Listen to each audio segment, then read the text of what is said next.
Assalamualaikum warahmatullahi wabarakatuh. Perkenalkan, saya Dewi Ahyat. Saya adalah Kepala Sekolah TK Zahra yang merupakan sekolah penggerak. Kali ini saya akan membagikan pemahaman saya mengenai muatan lokal untuk jenjang PAUD atau TK. Muatan lokal adalah kegiatan kurikuler untuk mengembangkan kompetensi yang disesuaikan dengan ciri khas dan potensi daerah. Jadi, muatan lokal adalah kegiatan mata pelajaran untuk mengembangkan kemampuan anak yang disesuaikan dengan ciri khas dan potensi daerah di mana tempat anak itu tinggal. Muatan lokal ditentukan oleh sekolah yang disesuaikan dengan karakteristik daerah masing-masing.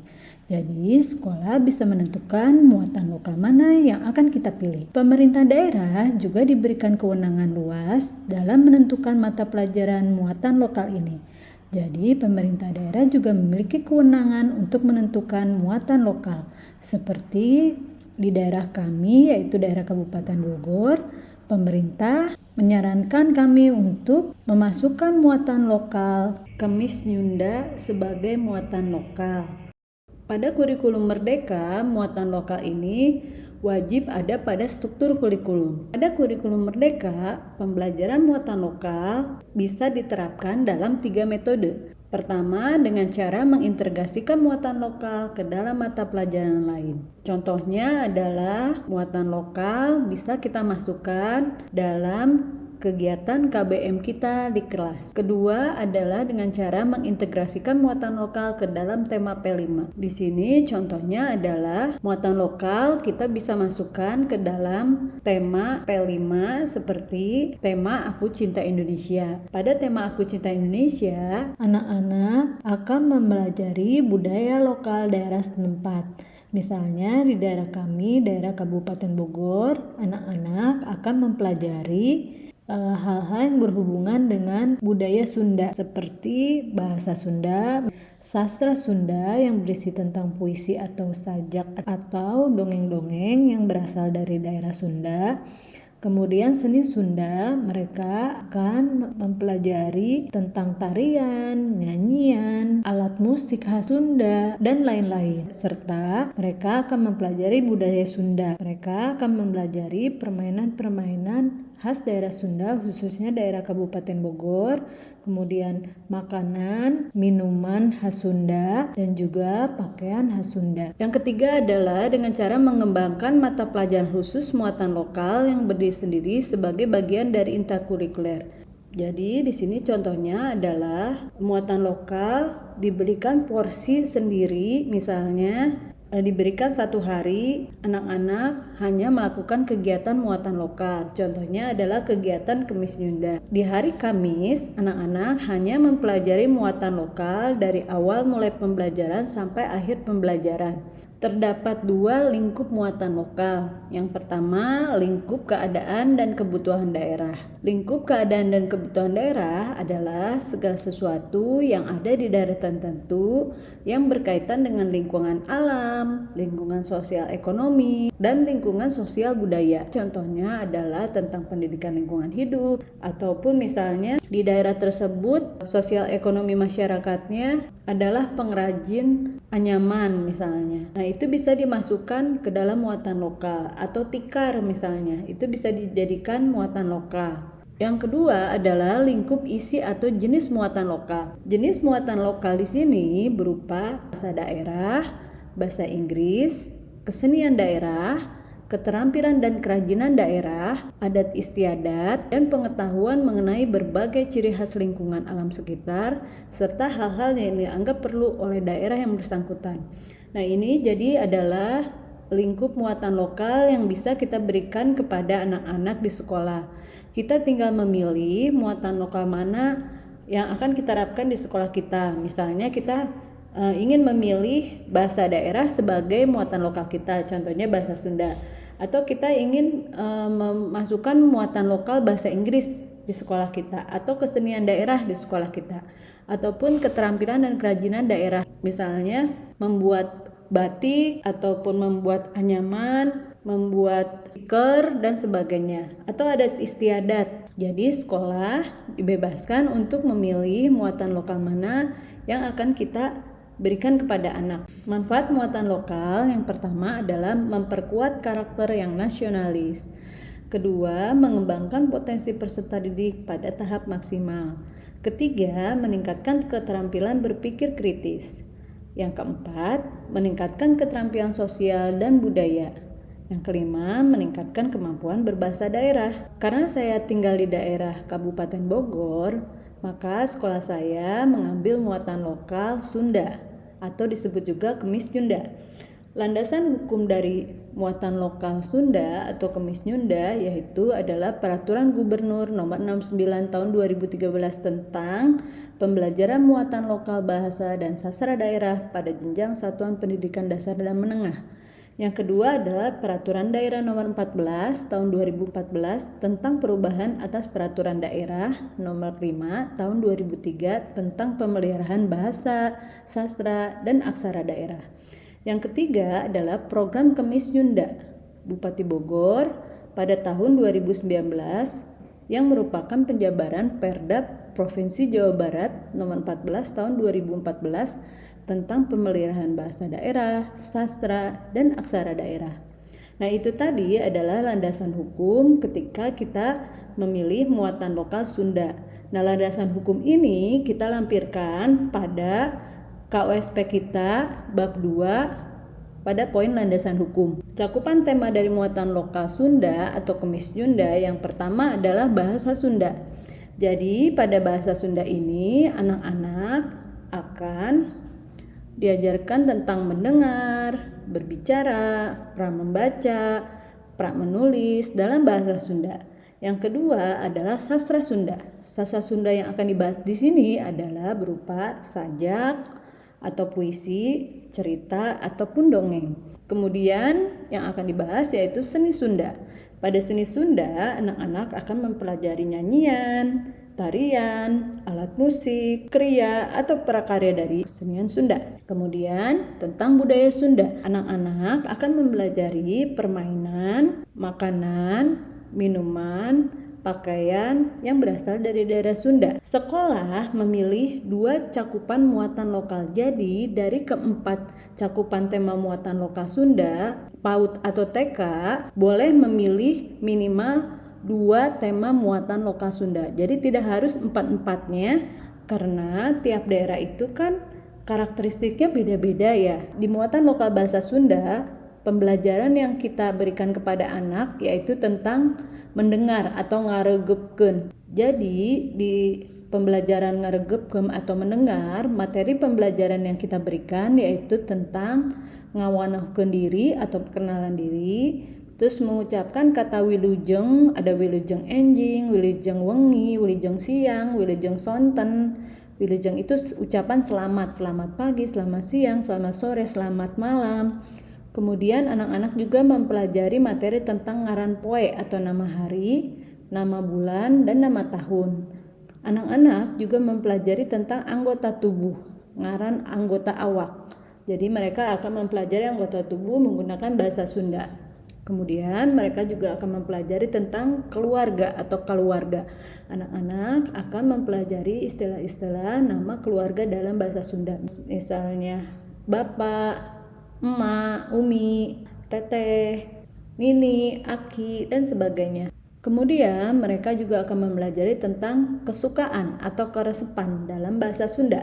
Anak-anak juga akan mempelajari angka, huruf, warna dalam bahasa Sunda. Jadi materi pembelajaran yang diberikan dalam ngarepkeun atau mendengar ini tergantung masing-masing sekolah ya. Tujuan dari pembelajaran ngaregepkeun atau mendengar yaitu anak mendengar dan memahami berbagai bentuk wacana lisan. Alokasi waktunya adalah 210 menit. Kemudian anak-anak akan mempelajari nyarita atau berbicara. Di sini anak-anak akan dikenalkan tentang nami, nama, sekolah, nami bapak, nami ibu, nama ibu, lanceuk, kemudian alamat tempat dia tinggal atau bumi. Tujuan pembelajarannya adalah anak mampu berbicara secara efektif dan efisien untuk mengungkapkan pesan dalam bentuk wacana lisan di berbagai kesempatan berbicara dan berkomunikasi dalam bahasa Sunda. Jadi intinya dengan nyarita atau berbicara, anak-anak akan mampu berbicara secara efektif dan efisien untuk mengungkapkan pesan dalam bentuk wacana lisan dalam bahasa Sunda. Kemudian anak-anak akan mempelajari pra maca atau pra membaca. Di sini anak-anak akan nyebatkeun huruf sareng angka. Anak-anak akan mengucapkan huruf dan angka, ngurutkeun gambar, angka, huruf, warna, dan lain-lain. Tujuannya apa? Agar anak mampu membaca dan memahami berbagai simbol bahasa atau gambar, tulisan, situasi, ekspresi, dan sebagainya. Kemudian anak-anak akan mempelajari pra menulis. Materi pembelajarannya yaitu anak-anak akan belajar tentang ngawarnaan atau mewarnai, ngandelan garis atau menebalkan garis. Tujuannya apa? Agar anak mampu menggoreskan pensil untuk mengungkapkan pesan dan kreativitas bahasa seperti menggambar, membentuk berbagai gorisan atau garis dan simbol sederhana. Jadi kalau untuk tingkat jenjang PAUD atau TK belum kepada aksara Sunda, hanya bagaimana mereka bisa mewarnai, menebalkan garis dengan huruf atau kata-kata dalam bahasa Sunda. Selanjutnya, yang kedua adalah muatan lokal sastra Sunda. Pada kegiatan sastra Sunda ini, pembelajaran yang diberikan yaitu sajak atau puisi Sunda. Materi pembelajarannya contohnya yaitu sajak abdi, sajak tentang saya, sajak keluarga, sajak tentang keluarga. Jadi anak-anak nanti akan kita bacakan sajak. Tujuan pembelajarannya yaitu anak dapat menirukan dan membaca sajak Sunda serta memahami perasaan orang lain dan membantu perkembangan sosial dan emosional anak. Alokasi waktunya adalah 210 menit. Kemudian anak juga akan mempelajari dongeng Sunda. Jadi materi pembelajaran pada dongeng Sunda yaitu anak-anak kita dengarkan, kita ceritakan dongeng tentang ciri khas daerah yang ada di sekitar kita, daerah Sunda, yaitu dongeng Situba Gendit, dongeng Talaga Warna, dongeng Lutung Kasarung, dongeng Sikabayan, dongeng Sangsangkala Gunung Gelis, dongeng Gagak Hayang Dipuji. Nah, ini dongeng-dongeng ini kita bisa berikan kepada anak ketika di hari Kemis Sunda. Tujuannya apa? Yang pertama, anak mampu mengenali dan membedakan karakter baik. Kedua, anak mampu menangkap pesan moral yang baik dari cerita yang didengar dan dibacakan. Ketiga, anak mengenal dunia sekitar tempat tinggalnya. Keempat, anak dapat mengenali budaya asal daerahnya. Untuk alokasi waktunya juga sama, 210 menit. Kemudian muatan lokal selanjutnya adalah seni Sunda. Anak di sini akan mempelajari tarian Sunda. Tarian Sunda yang akan dipelajari oleh mereka adalah tari Manuk Dadali dan tari Tokecang. Tujuan pembelajaran dari tarian Sunda adalah yang pertama, anak mampu mengkoordinasikan gerak motorik antara tangan, kaki, dan tubuh seirama dengan alunan lagu. Dengan menari, tubuh anak akan menjadi lentur, sehat, serta postur tubuh anak menjadi lebih bagus dibandingkan yang tidak menari. Anak mampu bekerja sama dan berinteraksi dengan teman lainnya. Dalam menari, terjalin komunikasi dengan teman-teman lainnya, sehingga anak akan menjadi akrab satu sama lainnya. Yang ketiga adalah menumbuhkan dan meningkatkan kepercayaan diri pada anak. Untuk alokasi waktunya 210 menit. Kemudian pembelajaran dari seni Sunda selanjutnya yaitu tembang atau kawi Sunda. Anak-anak akan mempelajari nyanyian Tokecang, boneka abdi, es lilin, manuk dadali, orai-orayan, dan masih banyak lagi nyanyian yang bisa kita berikan kepada anak. Tujuan pembelajaran dari tembang atau kawi Sunda adalah anak mampu memupuk perasaan irama dan perasaan estetis, memperkaya pemberdarahan bahasa dan melatih daya ingat. Dan bernyanyi memberikan kepuasan, kegembiraan, dan kebahagiaan bagi anak, sehingga dapat mendorong anak berminat untuk belajar lebih giat. Kemudian, seni Sunda selanjutnya adalah alat musik angklung. Anak-anak akan mempelajari alat musik angklung dengan irama, dengan membawakan lagu tembang Ibu Kita Kartini, nyanyian lagu Ibu Kita Kartini, atau tembang Burung Kakak Tua, yang memang lagu ini mudah dimainkan pada kegiatan angklung. Tujuannya apa? Agar anak mampu memainkan alat musik khas Sunda angklung. Muatan lokal selanjutnya, yang keempat adalah budaya Sunda. Pada muatan lokal budaya Sunda, anak-anak akan mempelajari kaulinan Sunda, cingciripit, ucing-ucingan, ucing sumput, congklak, main kaleci, anjang-anjangan, galah asin, dan sebagainya. Tujuannya agar anak mampu bermain permainan Sunda sebagai warisan budaya. Kemudian, anak dapat mengembangkan keterampilan membilang, keterampilan menghitung, dan menjumlah, serta mengasah, menganalisis keterampilan, meningkatkan, memecahkan strategi, serta mengenal perbandingan banyak dan sedikit. Selain itu, anak juga mengenal budaya Sunda dan bangga menjadi orang Sunda. Untuk alokasi waktunya 210 menit.